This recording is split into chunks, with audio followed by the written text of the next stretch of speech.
Global environmental issues. దీంట్లో మనం చెప్పుకునేటువంటి టాపిక్స్ మెయిన్గా 3 ఉంటాయి. ఒకటి greenhouse effect, 2 acid rains, 3 ozone layer depletion. Greenhouse effect, acid rains, ozone layer depletion. Greenhouse effect అంటే to raising temperature on earth crust, భూమి యొక్క ఉపరితలం పై భాగంలో టెంపరేచర్ యొక్క పెరుగుదలని గ్రీన్ హౌస్ ఎఫెక్ట్గా చెప్పుకుంటాము. భూమి యొక్క ఉపరితలం పై భాగంలో టెంపరేచర్ యొక్క పెరుగుదలని గ్రీన్ హౌస్ ఎఫెక్ట్గా చెప్పుకుంటాము. టెంపరేచర్ పెరగడం వల్ల వచ్చిన దండగ ఏంటి అంటే మనకి ఎప్పుడైతే ఈ టెంపరేచర్ అనేది పెరుగుతూ ఉంటుందో, ఓకేనా, సో మనకి మంచు అనేది పూర్తిగా పెరుగుతున్నాము. కొన్ని ఏరియాలలో టెంపరేచర్ అనేది -°C ఉంటుంది కదా, అక్కడ మనకి వాటర్ అనేది మంచు రూపంలో ఉంటుంది. ఆ మంచు అనేటువంటిది కరుగుతూ ఉంటుంది. కరిగి సముద్ర తీర ప్రాంతం అనేటువంటిది కోస్టల్ ఏరియాస్ అంటాం కదా, ఆ తీర ప్రాంతం మొత్తం కూడా సముద్రం చేత కప్పబడుతుంది అన్నమాట. అంటే ఏంటి, అక్కడ సముద్ర తీర ప్రాంతం మొత్తం కూడా సముద్రం చేత పూర్తిగా కప్పబడుతుంది అంటే మనకి భూభాగం అనేటువంటిది తగ్గుతుంది అని అర్థం. ఓకేనా. తర్వాత కొన్ని రకాల ఫ్లడ్స్, వరదలు రావడం, వీటన్నిటికీ కూడా మనకి ఈ గ్రీన్ హౌస్ ఎఫెక్ట్ అనేటువంటిది కారణం అవడం అనేది జరిగింది. ఓకేనా. టెంపరేచర్ బాగా పెరుగుతుంది అనుకో, డిజర్ట్ అంటే ఎడారులలో కూడా మారిపోతుంది. ఎందుకు, సర్ఫేస్ ఉపరితలం పై భాగంలో ఉన్నటువంటి వాటర్ ఉంటుంది కదా, ఆ తేమ, లైక్ వాటర్ అంటే తేమ, ఆ తేమని ప్లాంట్స్ అనేటువంటి ఏం చేస్తాయంటే తీసుకొని గ్రోత్ అవుతుంది జనరల్గా. ఎప్పుడైతే టెంపరేచర్ అనేది బాగా పెరిగిద్దో ఆ ప్లాంట్ రూట్ అనేటువంటి ఆ వాటర్ తీసుకోలేదు. ఎందుకు, అది కాస్త వేపర్గా మారిపోతుంది. అంటే మొత్తం అనేటువంటిది ఎడారిలాగా మారిపోవడానికి ఛాన్స్ ఉంటుంది. ఎగ్జాంపుల్, మనకి రైనీ సీజన్ మొత్తం ఎలా ఉంటుంది, కంప్లీట్గా గ్రీనరీ ఉంటుంది, మొత్తం కూడా గ్రీన్ కలర్లో ఉంటుంది, ప్లాంట్స్ ఎక్కువగా ఉంటాయి, గ్రాస్ ప్లాంట్స్ అన్నీ చక్కగా ఉంటాయి. ఎందుకు, వాటికి సరిపడా వాటర్ ఉంటుంది.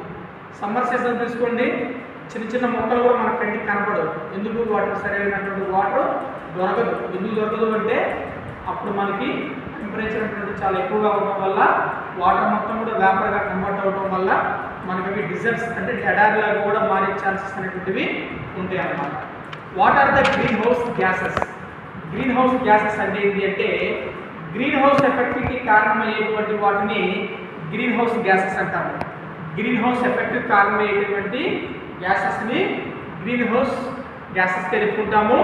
Best example ozone, O3, chlorofluorocarbons, NOx, CO2, methane, water vapour, వీటన్నిటిని మనం గ్రీన్ హౌస్ గ్యాసెస్ అంటాము. ఓకేనా. కాంపిటేటివ్ ఎగ్జామ్స్లో వస్తాయి అమ్మా గ్రీన్ హౌస్ గ్యాసెస్ అని.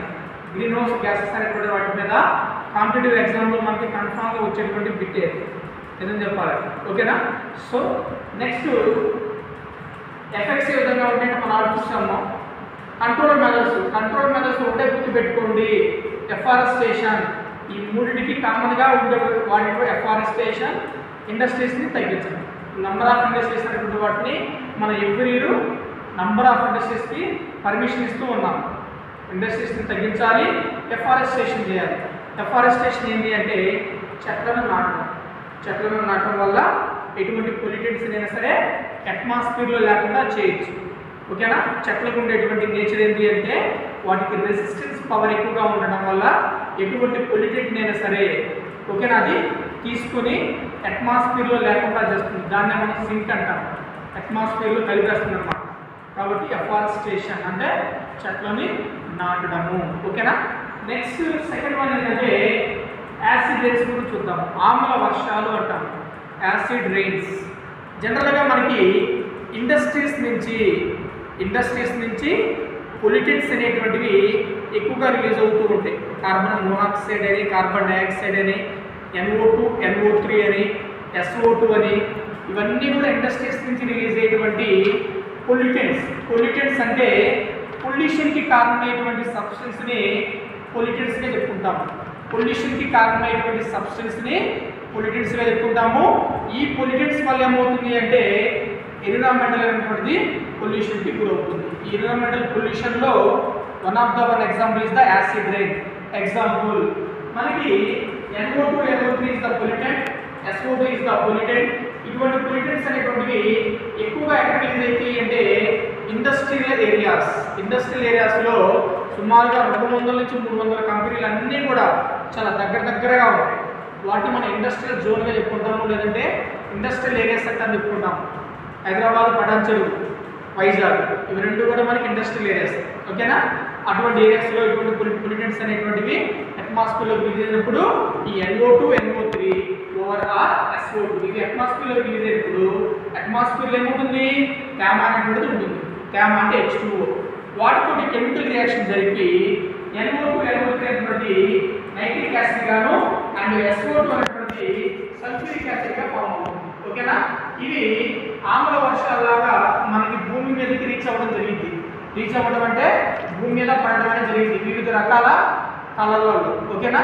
సో అవి ఎప్పుడైతే మనకి వచ్చి భూమి మీద పడతాయో వాటి వల్ల ఎఫెక్ట్స్ ఏ విధంగా ఉంటాయంటే సాయిల్ ఒక pH ఉంటుందమ్మా, 7 and 8 గా ఉంటుంది. అదేవిధంగా వాటర్ కూడా ఒక pH ఉంటుంది, 7 and 8 గా ఉంటుంది, 7 to 8. ఓకేనా? pH range. అటువంటి pH అనేటువంటి ఏమవుతుందంటే చేంజెస్ అవుతూ ఉంటాయి. చేంజెస్ అవడం వల్ల మనకి సాయిల్ అనేటువంటి పొల్యూటెడ్ అవుతుంది. సాయిల్ అనేటువంటి మనకి ఎందుకు పొల్యూటెడ్ అనేటువంటి సాయిల్గా కన్వర్ట్ అవుతుంది. అదే వాటర్లో వచ్చి కూడా మనకి pH అనేటువంటి చేంజ్ అయినప్పుడు వాటర్లో ఉన్నటువంటి కొన్ని రకాల యాక్వాటిక్ లైఫ్ అనేటువంటి దెబ్బతింటుంది. ప్లాంట్స్ అవ్వచ్చు, లేదంటే ఫిషెస్ అవ్వచ్చు, ఫ్రాన్స్ అవ్వచ్చు, ఇంకేనా కావచ్చు, అవన్నీ కూడా చనిపోవడం అనేది జరుగుతుంటుంది. అదేవిధంగా ప్లాంట్స్ మీద పడ్డప్పుడు ఈ ప్లాంట్స్ అనేటువంటివి ఫోటోసింథసిస్ అనేటువంటి జరుపుకోలేదు, అంటే కిరణజన్య సంయోగ క్రియ. దీనివల్ల ఏమవుతుంది? ప్లాంట్ గ్రోత్ అనేటువంటిది ఉండదన్నమాట. ఓకేనా? అదేవిధంగా చారిత్రాత్మక కట్టడాలైనటువంటి తాజ్మహల్ కానీ, చార్మినార్ కానీ, లేదంటే కొన్ని రకాల పెద్ద బ్రిడ్జెస్ కానీ ఇవన్నీ ఏమైతాయి అంటే ఎరోడెడ్ అంటే పాడైపోవడం అనేది జరుగుతూ ఉంటుందన్నమాట. ఓకేనా? ఇక కంట్రోల్ మెథడ్స్ వస్తే ఎఫారెస్టేషన్, చెట్లని నాటడం, మనం వాటిని కంట్రోల్ చేయాలంటే ఇండస్ట్రీస్ని, నంబర్ ఆఫ్ ఇండస్ట్రీస్ని మనం తగ్గించడం. ఓకేనా? ఇక చివరిగా మనం చెప్పినటువంటి కాన్సెప్ట్ ఏంటంటే ఓజోన్ లేయర్ డిప్రక్షన్ అమ్మా. Ozone layer depletion, ozone layer is a thin layer అమ్మా. ఇది స్ట్రాటోస్ఫియర్లో ప్రెజెంట్ అయి ఉంటుంది. ఆ స్ట్రాటోస్ఫియర్ ఎక్కడ ఉంటుందంటే రేంజ్ 50 నుంచి 85 కిలోమీటర్ల మధ్యలో మనకి ఓజోన్ లేయర్ అనేటువంటి ఒక పలుచని లేయరు, ఒక బుడుగు నిర్మాణము. దీని యొక్క వర్క్ ఏంటి అంటే సూర్యుడి నుంచి వచ్చేటువంటి UV రేస్ని భూమి మీదకి చేరకుండా ఇది కాపాడడం అనేది జరిగింది అనమాట. సూర్యుడి నుంచి వచ్చేటువంటి UV రేస్ అనేటువంటి డైరెక్ట్గా భూమి మీద చేరితే ఏమవుతుందంటే మనకి స్కిన్ క్యాన్సర్ అనేటువంటి ఫామ్ అవుతుంది. ఐ క్యాటరాక్ట్స్ అంటే కంటి శుక్లాలు అనేటువంటి ఫామ్ అవుతాయి. కంటి శుక్లాలు అంటే తెలుసా మనకి ఈ నల్లటి కనుగుడు పై భాగంలో తెల్లగా ఉండేటువంటి నిర్మాణం. అవి పెద్ద ఏజ్లో అంటే ఒక 50 సంవత్సరాలు దాటినటువంటి వాళ్ళలో అబ్జర్వ్ చేసుకుంటాం మనం. అది వచ్చినప్పుడు ఆపరేషన్ చేసి దాన్ని తీసివేయాలి. అది కనుక తీసివేయకపోతే ఏమవుతుందంటే మనకి కంటి మొత్తానికి అది ఆక్యుపై చేస్తున్నాం. ఆక్యుపై చేసి తర్వాత కనుగుడ్డు అనేటువంటిది కనపడకుండా పోతుంది. అంటే మనకు అది మొత్తం ఆక్యుపై కనుక చేసింది అంటే కన్ను అనేటువంటిది పనికిరాదన్నమాట. కాబట్టి ఆపరేషన్ చేసి తీయడం అనేటువంటిది జరుగుతుంది. ఎనీవే స్కిన్ క్యాన్సర్ అనేటువంటి ఫామ్ అవుతుంది, కంటి శుక్లాలు అనేటువంటి ఫామ్ అవడం కూడా జరుగుతుంటుంది. కాబట్టి సో మనకి ఈ ఓజోన్ డిప్రెక్షన్ వల్ల వచ్చినటువంటి ఎఫెక్ట్స్ కంట్రోల్ మెథడ్స్ విషయానికి వస్తే ఓజోన్ లేయర్ ఏ విధంగా మనం కంట్రోల్ చేయొచ్చు అంటే ఓజోన్ లేయర్ని ఎఫారెస్టేషన్ అండ్ నంబర్ ఆఫ్ ఇండస్ట్రీస్ని మనం తగ్గించడం వల్ల మన ఓజోన్ లేయర్ దాన్ని మనం తగ్గించడానికి పాసిబిలిటీ అనేటువంటిది ఉంటుందమ్మా. ఓజోన్ లేయర్ అనేటువంటి మెయిన్గా దేనివల్ల ఎక్కువగా ఎఫెక్ట్ అవుతుంది అంటే మీథేన్. ఓకేనా? మీథేను అండ్ NOx ఇటువంటివి అన్నమాట. ఓకేనా? సో మనకి మీథేన్ అనేటువంటి ఎక్కడ రిలీజ్ అవుతుందంటే ఏదైనా సరే ఒక చనిపోయినటువంటి జంతువు వాటి నుంచి మనకి మీథేన్ గ్యాస్ అనేది రిలీజ్ అవ్వడం జరుగుతుంది. NOx అనేటువంటి ఎక్కడి నుంచి రిలీజ్ అవుతుందంటే జెట్ విమానాలు అటువంటి వాటి నుంచి మనకి ఎక్కువగా రిలీజ్ అవ్వడం అనేది జరుగుతుంటుంది. ఇక ఓజోన్ అంటే O3 గురించి చెప్పుకున్నాం కదమ్మా. ఈ O3 గ్యాస్ అనేది ఎక్కడి నుంచి మనకి ఎక్కువగా రిలీజ్ అవుతూ ఉంటుందంటే మనకి రిఫ్రిజిరేటర్స్, చల్లదనం ఇచ్చేటువంటి ఏసీలు కానీ, కూలర్స్ కానీ అటువంటి వాటి నుంచి రిలీజ్ అవుతూ ఉంటాయి. ఇక కార్బన్ డైఆక్సైడ్, SOx, NOx ఇవన్నీ కార్బన్ మోనాక్సైడ్ మనకి ఇండస్ట్రీస్ నుంచి రిలీజ్ అవ్వడం అనేది జరుగుతుంటుంది. అదేవిధంగా ఏదైనా ఫారెస్ట్ ఫైర్ అయినా కూడా మనకి కార్బన్ డైఆక్సైడ్ అనేది ఎక్కువగా రిలీజ్ అవ్వడం అనేది జరుగుతుంటుంది. అండ్ పెట్రోలియం ప్రొడక్ట్స్ అంటే లైక్ కోల్ కావచ్చు, పెట్రోల్ కావచ్చు, డీజిల్ కావచ్చు, వీటి నుంచి కూడా మనకి ఈ కార్బన్ మోనాక్సైడ్, డయాక్సైడ్ ఇటువంటివన్నీ కూడా రిలీజ్ అవ్వడం అనేది జరుగుతూ ఉంటుంది.